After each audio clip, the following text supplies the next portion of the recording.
freedom of speech, fundamental rights, freedom of conscience, academic freedom, freedom of press, and the right to listen. You're listening to So to Speak, the free speech podcast, brought to you by FIRE, the Foundation for Individual Rights in Education.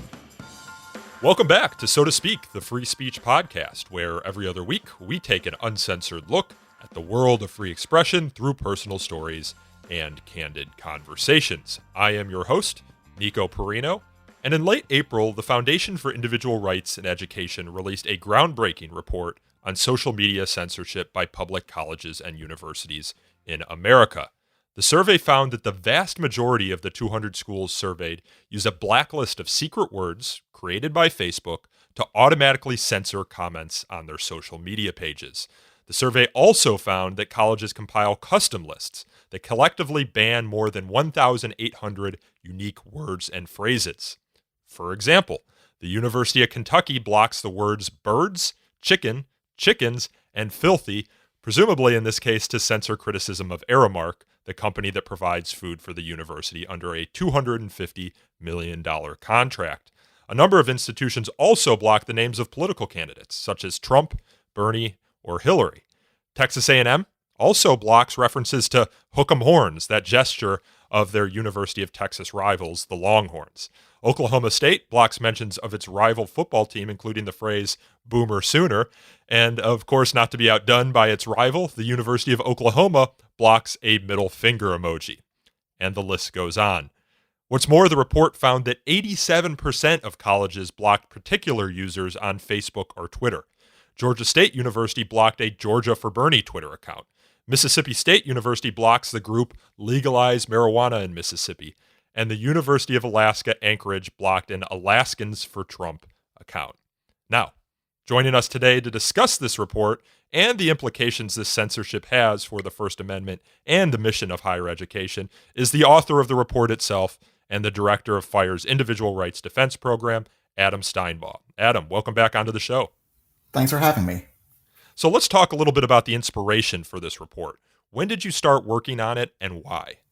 I believe I started working on it in about October of 2018, and this was in the wake of the federal district court opinion concerning President Trump's blocking of his critics on Twitter.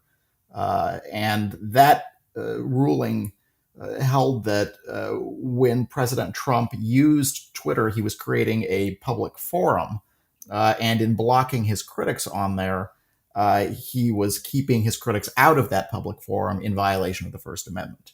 Now, for our listeners who aren't familiar with forum analysis, what does it mean to create a public forum? Forum analysis is a way of looking at the First Amendment and restrictions on speech in the context of, in general, looking at physical locations and looking at who is trying to access that location and what the purpose of that location is for, to determine what types of restrictions the government can impose in that area. So like a public park is a public forum, correct? Exactly. That's what is called a traditional public forum. Those are the places where government hasn't set aside those places for public discussion, but they've traditionally been used for public discussion. So a park or a sidewalk, generally outdoor sort of areas. But not like a private business, for example. You don't have a right to walk into a private business and say whatever you want. That wouldn't be considered a public forum or even a limited public forum, right? No, if you walk into your local bar or restaurant or Kinko's and say, I want to set up my soapbox here to rant about the Whig Party, they can say, we don't like your types around here, get out. And then put your picture up on the wall and make sure that you never come back in. None of that implicates the First Amendment.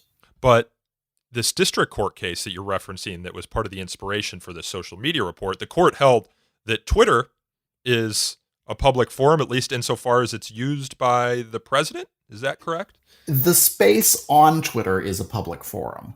So the space beneath the president's tweets where people can discuss, that is viewed itself as a public forum. But Twitter itself is a private company, and it is not bound by the First Amendment. The First Amendment actually protects Twitter's right to determine who can tweet and what can be posted on their own website because they're a publisher. And they have freedom of the press to determine what they want to publish. But when a state actor comes in and utilizes that space, the First Amendment kicks in because now there's state action. So, for example, if the mayor of your local town rented out the local theater to host a community forum and said, "Come on in, come in, come all. You can let's discuss the proposal for a local park or some other government affair," and then says no Republicans allowed or no Democrats allowed. Even though the venue itself is a private establishment, it is being used by the government for the purposes of the forum. So the government has created the forum by renting out the space. So you saw this case happen, which, and by the way, I think the case is called Knight Institute v. Trump. You saw this happening. We, of course, work in the college and university setting, and that got you wondering whether public colleges and universities, of course, public colleges being bound by the First Amendment, whether their social media pages are also public forum as far as the First Amendment's concerned. Exactly. I saw it kind of as a microcosm to look at what the broader government actors are doing on social media. So this is a way to go across the country and select a certain amount of institutions within each state and do a survey to collect a broad number of entities and find out what types of speech they're blocking and what types of users they're blocking. Now, did you have an instinct that colleges and universities were blocking expression or particular users on social media? Or was this kind of a shot in the dark, just trying to cast a wide net and see what colleges and universities might be doing? We've seen some instances of universities blocking content on their Facebook pages. For example, there was a lawsuit filed by the People for Ethical Treatment of Animals, represented by the Electronic Frontier Foundation in Texas. And they had been blocked by a public university there from posting content relating to animal rights issues and to animal testing. So we had seen that there had been that sort of restriction, and we took the EFF's request and created our own request that we could duplicate across about 200 institutions. So you engaged in this really large effort to request public records from these colleges and universities. How many records did you request? How many did you get back? And what was that process like? Were the universities or colleges forthcoming? We surveyed just north of 200 institutions in 47 states and the District of Columbia. And there are a couple of states that exempt their institutions from their public records laws. So we didn't get all 50. And what we tried to do is we tried to identify 5 institutions within each state, the 3 4-year institutions with the highest enrollment, and then the 2 2-year institutions with the highest enrollment.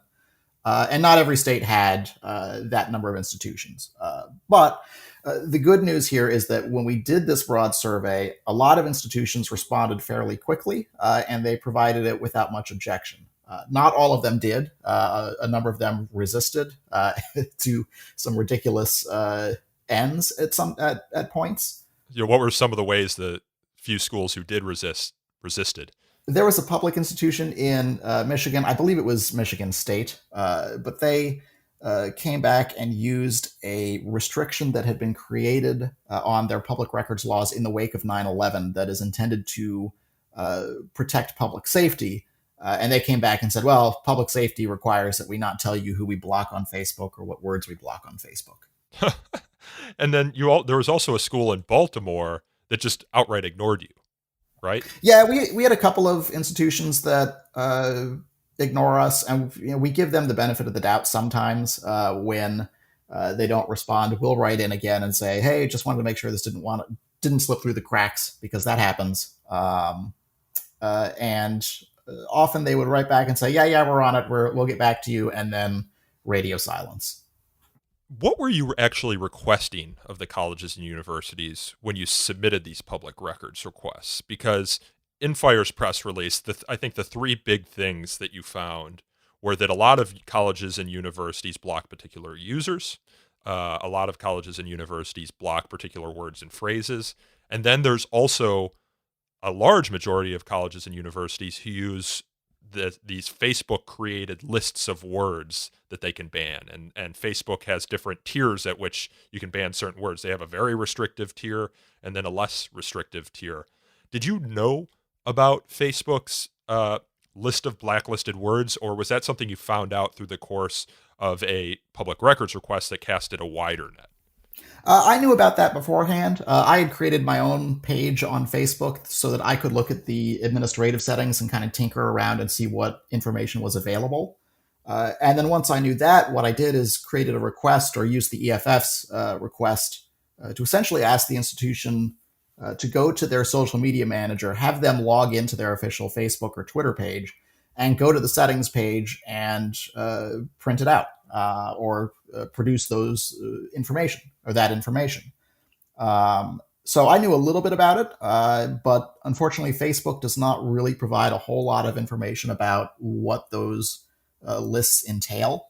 And what they do is if you go to a university's Facebook page and you type in a comment on a post there or a post of your own on their page, when you hit post, Facebook will run every word in your post through a filter.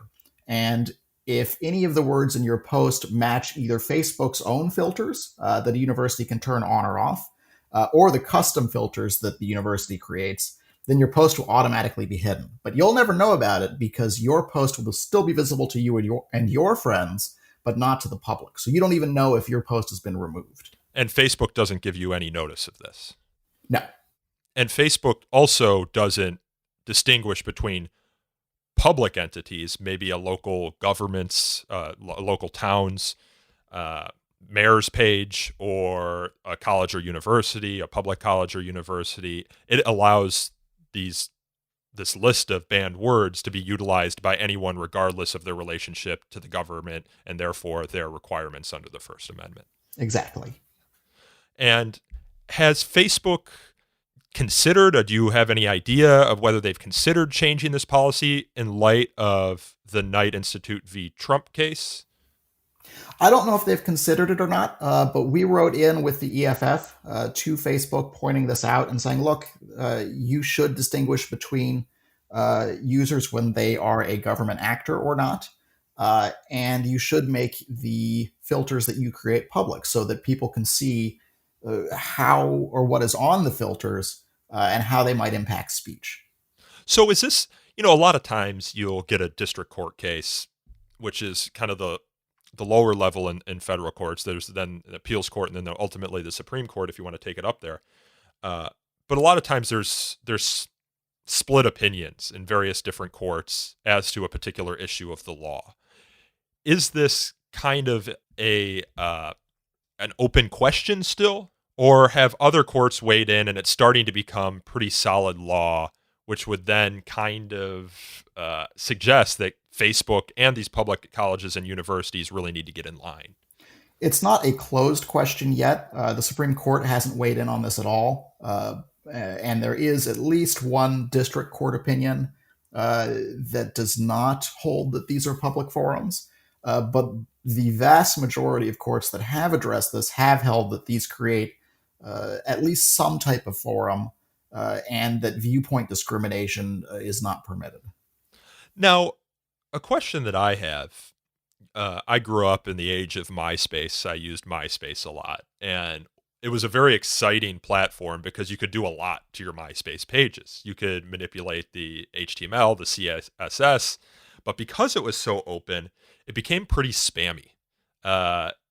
You would get advertisements or comments on your page to lose 60 pounds in 3 months or make $5,000 in a week.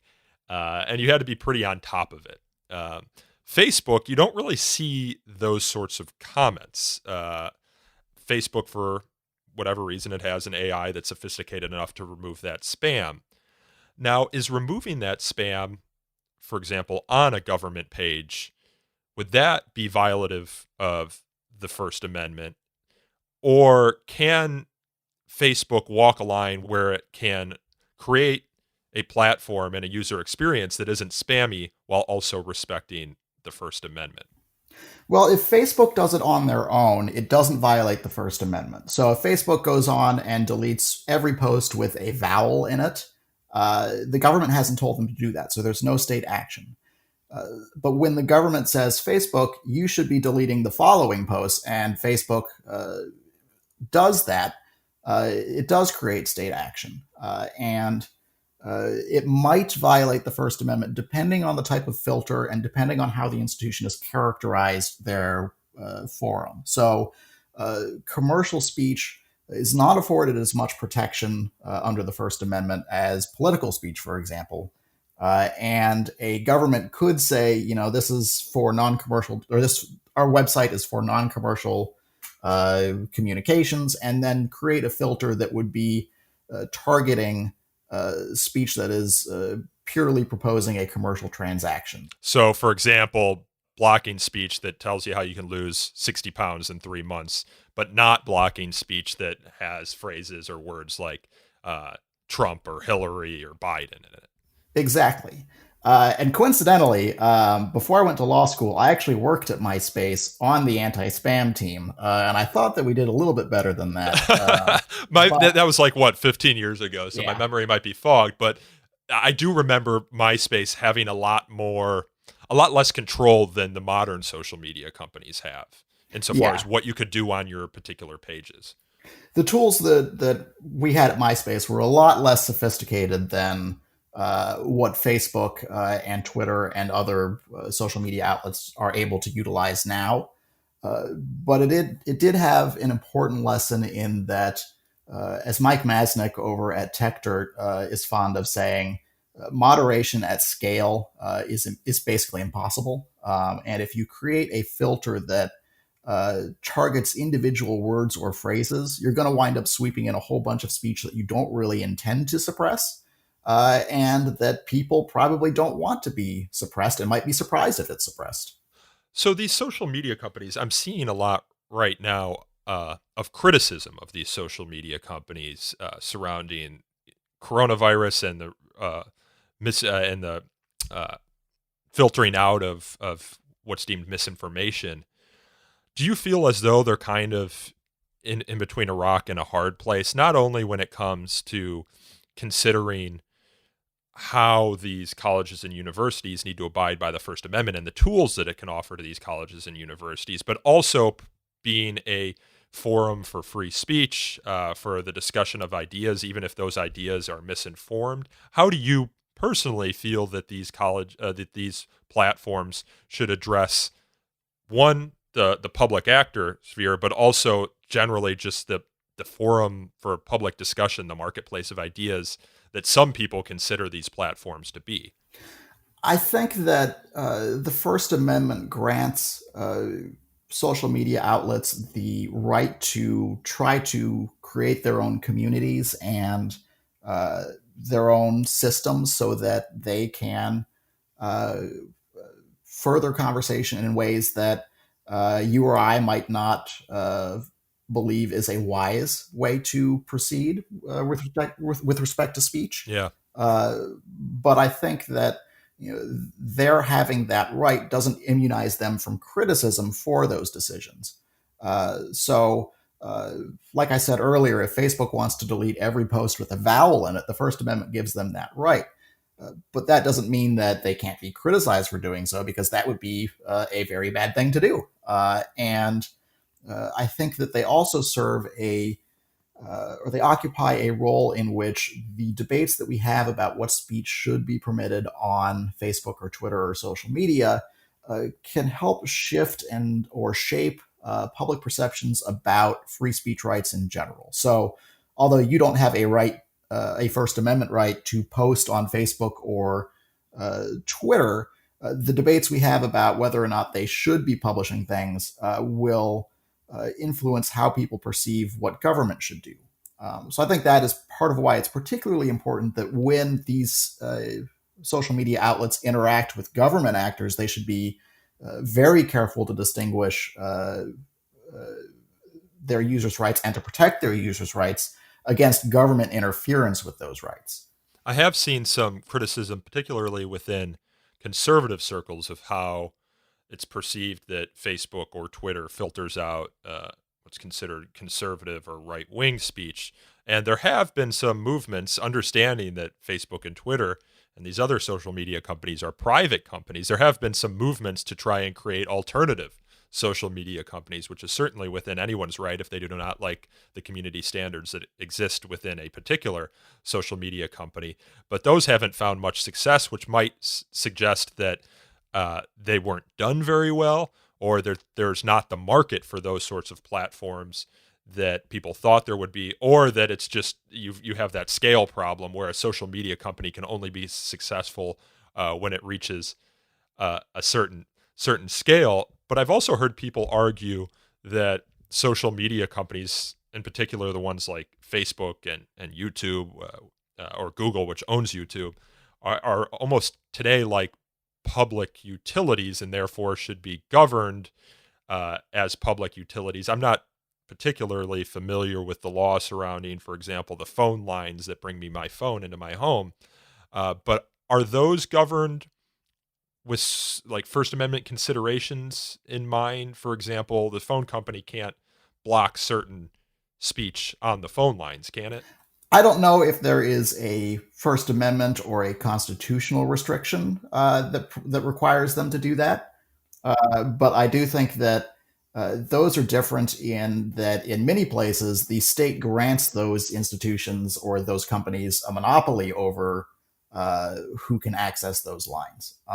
So the states may, as part of their agreements with the telecommunications company, say, you will not block users or block contracts based on some sort of criteria.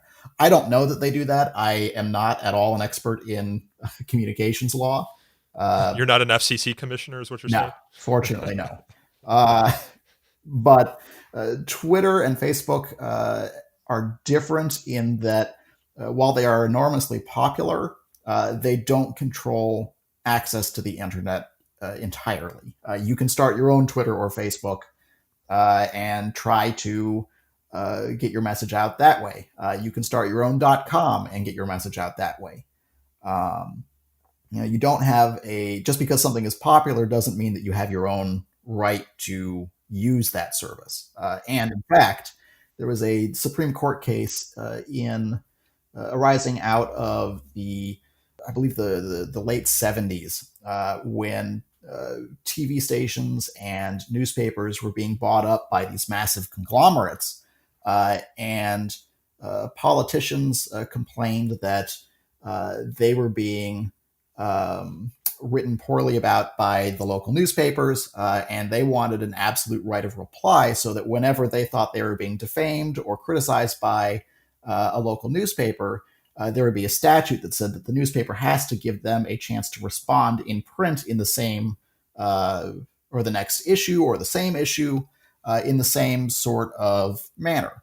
And the Supreme Court looked at it and said, look, although people perceive that there are fewer opportunities to access or to publish in print, and that because of the rise of these conglomerates, there are less diverse views, it is still up to the editorial discretion of the newspaper to decide what content they want to publish or don't want to publish.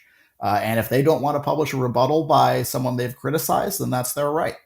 And that might not be wise. It might not facilitate the marketplace of ideas. But the First Amendment grants them the right to decide what to publish and what not to publish. And there was also that sort of regime in broadcasting as well. I'm blanking on the name of that policy now, but it essentially required giving equal time to people of various different ideologies or political viewpoints on air. So, example, you had a Republican on, you also had to have a Democrat on, and I believe they have something like this still in Europe, and I, for the life of me, can't remember what it's called anymore. There's an arguable difference there, at least when it is applied to broadcast television, in that there is a limited amount of band waves. So it's very difficult to create your own broadcast television station because there are only a certain number of television stations that can exist at all. I don't know that I agree with that logic, and I think that uh, it's sort of time is sort of erasing the reasoning behind it, in that now we have cable television, and the limit on, or the natural limit on bandwidth or wavelengths that you can use to broadcast is sort of becoming irrelevant now. Yeah, I'm looking now online, and it says that equal time rule originated in the Radio Act of 1927 and was later superseded by the Communications Act of 1934. And it was created because the FCC was concerned that broadcast stations could easily manipulate the outcome of elections by presenting just one point of view and excluding other candidates, although it says the rule was temporarily suspended by Congress in the 60s to permit the Kennedy-Nixon's debates to take place. It's called the Fairness Doctrine.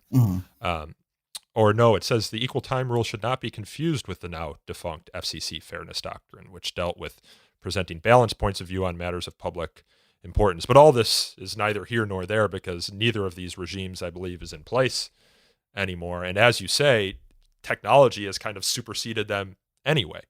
You have cable news, you have video on demand, you have so many other ways to get your message out there aside from the major broadcast networks and your local newspaper. So, and that kind of brings me back to the original question I asked about these social media companies, is that we as humans have this status quo bias. Thinks that things the way things are now is the way they will always be. But MySpace was the most popular social media platform in the world in the mid 2000s, and now I don't think it even exists anymore. At least I can't go to MySpace and get my band's music from the mid 2000s that used to be hosted on MySpace. And we're already seeing the rise of different social media companies like Instagram and TikTok is taking off. I've never used TikTok, but I know it's pretty popular amongst the younger generations. So technology also has a way of ameliorating these problems, but a lot of the principles, at least insofar as free expression and the First Amendment are concerned, remain. The forum question will be just as valid on TikTok if you are a public figure who moves to that platform as it was on Facebook. So where do you see the courts heading on this question, and what have the developments been since you first started doing this project in 2018? Well, it hasn't developed a whole lot since then, except that the Trump case that had inspired this has now gone up to the Court of Appeals for the Second Circuit, which upheld the district court's ruling. And there is currently another one pending before, I want to say, the Sixth Circuit. So we're seeing more of these cases move to the appellate level, and we might get some further clarification there, or perhaps a dissent there, or a minority viewpoint there. But I think that these apply in this context to Facebook and Twitter, but it's not clear how they will apply to Instagram or TikTok or other websites quite yet. I think that the logic behind it will probably, I think it is sound and will probably extend to those websites, but I don't think that we've seen any holdings on them yet. What was the most surprising thing that you learned in doing this project? Was it just the sheer number of colleges and universities who utilized these tools provided by Facebook? Or was it something else? Was it something related to the public records requests and how responsive or not responsive the colleges and universities were? I would say that on the bright side, I was pleasantly surprised by how many institutions actually did respond forthrightly. And I was also surprised by how many took it as an opportunity to look at their own records and say, is this the best practice? Is this the right thing to do? And then wrote back to us and said, we here are the records, but we're going to change the way that we do things. And we are going to unblock these users or unblock these terms. And change our policies moving forward. I thought that was a pleasant surprise. And it's one, by the way, that I think that student newspapers can replicate. We created a copy of the request that we used so that student newspapers or anyone else who wants to borrow from it can see what their institution does, as long as it's a public institution, or their local governments, or maybe even the federal government.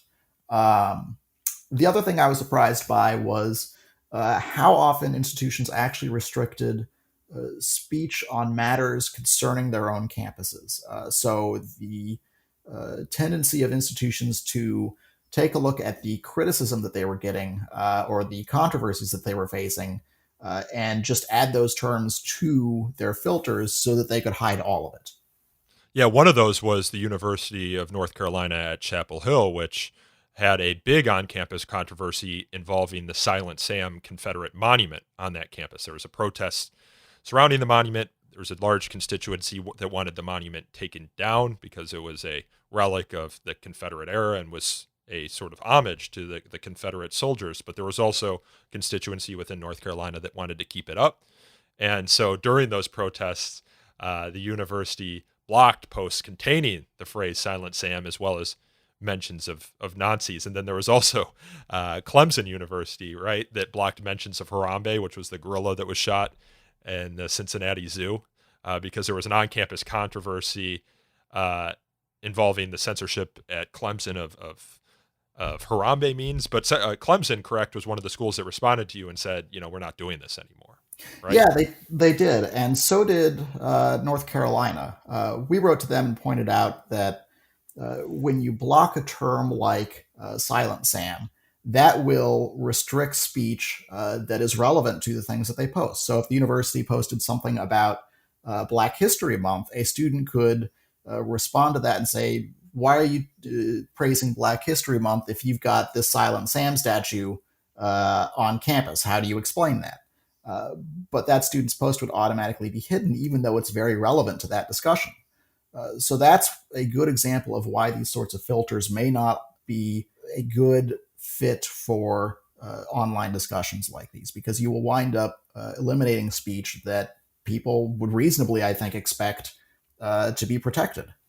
You wrote a blog post for Fire outlining what you think colleges and universities should do moving forward in response to the developments, not only in the Trump Twitter case, but also just kind of as best practices and as requirements under the First Amendment and their requirements as institutions of higher learning. You also had a set of requests that you sent directly to Mark Zuckerberg at Facebook outlining what Facebook can do to help bridge this gap or help take seriously the First Amendment considerations of public institutions. So what were those steps for both of those institutions that you advise they take moving forward? Well, I think that the main one, at least for the public institutions themselves, is to craft a public policy that explains what the purpose of their Facebook pages is for. I think that will help protect them from being held to a more robust First Amendment standard if, for example, a court determined that it was a designated public forum as opposed to a limited public forum, which means that if a university wants to set aside its Facebook page only for the discussion of things that are relevant to the university and to the things the university posts, that might be a reasonable limit. So, for example, courts have often held, or at least one court has addressed a social media policy in which the university or a public actor, not a university, had said that posts must be relevant to, or comments must be relevant to the post to which they are responding. That is a viewpoint neutral restriction, and it is probably reasonable. And creating a policy that sets that out in advance is going to help protect not only the university, but also help clarify to users what they should expect from the institution. Institutions should also be consistent in how they create these policies and how they enforce them, because if they create a policy and then only enforce it for the speech they don't like, then it will give at least the appearance of viewpoint discrimination, which is unlawful.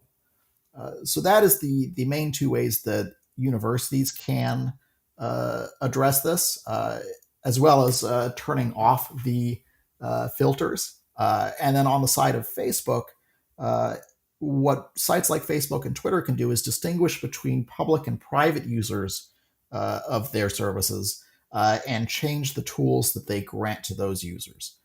So, for example, if a congressman signs up for Facebook and creates an official Facebook page for his congressional office, Facebook should ask them to create a public policy and say you can't use filters and you can't block people unless or until you've created this policy. So that way the public actor is on notice that when they're using Facebook to limit speech or users, they might be implicating the First Amendment rights of those users. All right. Well, Adam, I think I'm going to leave it there. For those of our listeners who want to learn more about this report, you can visit thefire.org, our website, and we have a whole landing page devoted to it where you can find the report itself, but also some of the follow-up articles that Adam has written about his experience doing the public records requests, his requests or ideas for how colleges and universities and Facebook should move forward, and much else. So I urge our listeners to go check that out. The report is called No Comment, Public Universities, Social Media Use, and the First Amendment. Our guest was FIRE's Adam Steinbaugh. Adam, thanks again for coming on the show. Thank you. This podcast is hosted, produced, and recorded by me, Nico Perino, and edited by Aaron Reese. You can learn more about So to Speak by following us on Twitter at twitter.com/freespeechtalk or by liking us on Facebook at facebook.com/so-to-speak-podcast. We also take email feedback at so-to-speak@thefire.org. If you enjoyed this episode, reviews do help us attract new listeners to the show, and you can do that by going to Apple Podcasts or Google Play or wherever else you get your podcasts. And until next time, stay safe, and thanks again for listening.